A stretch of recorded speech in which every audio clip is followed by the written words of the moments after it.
सर्वांना सप्रेम जय महाराष्ट्र।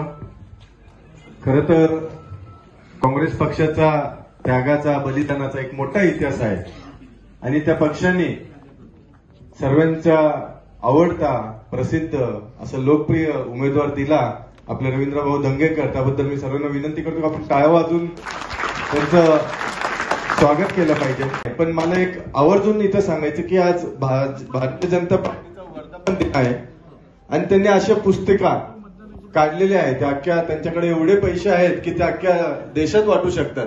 तर अशी पुस्तिका आपल्याकडे आली किंवा आपण प्रचार करताना कार्यकर्त्याच्या घरी गेलो, नागरिकांच्या घरी गेलो तर त्यांचे पहिले 14 मुद्दे आपण वाचू शकताल की तुमच्याकडे येईलच ते पक्षाकडनं त्यांच्या। तर गरिबांची सेवा आणि वंचितांचा सन्मान पहिला मुद्दा तो आहे। तर आपण विचारायचं काय गरिबांची सेवा केली आणि काय वंचितांचा सन्मान केला। दुसरा मुद्दा त्यांनी दिलाय की शेतकरी कल्याणाची सुनिश्चितता।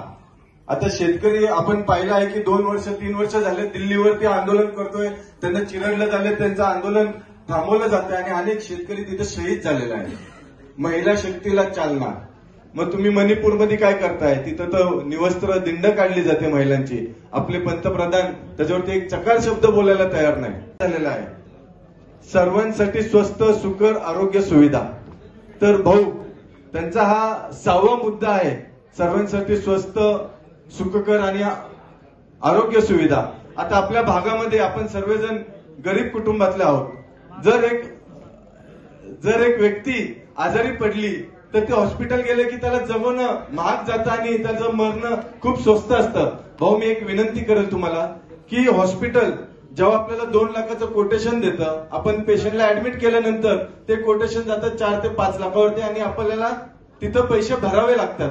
तर भाऊ तुम्ही हा मुद्दा घ्या की हॉस्पिटलने जे कोटेशन दिले त्याच्यावरती एकही रुपया रुग्ण किंवा रुग्णाच्या नातेवाईकांकडनं घेणार नाही आणि चुकीने जर दुर्दैवाने जर रुग्ण दगावला तर हॉस्पिटल त्याचं पूर्ण बिल माफ करेल। जर हे तुम्ही जर करून दाखवलं तर पुणेकरांनाच नाही तर संपूर्ण आपल्या राज्याला त्यातनं खूप चांगलं मिळेल।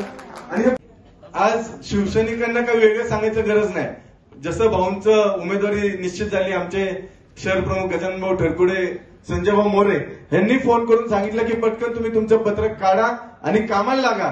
आम्ही 2दा 3दा पक्षाच्या मीटिंगमध्ये सूचना दिली की आमच्यापर्यंत पत्रक आले नाही, पण आम्ही तुमची वाट न बघता आम्ही स्वखर्चातून आमचे पत्रक छापलेले आहेत आणि आम्ही आमचा हाऊस हाऊस चालू झाला आहे। आपण सर्वजण एकत्र जर मिळून काम केलं तर आपला विजय निश्चित आहे। एवढंच बोलतो आणि मी सर्वांचं आभार व्यक्त करतो।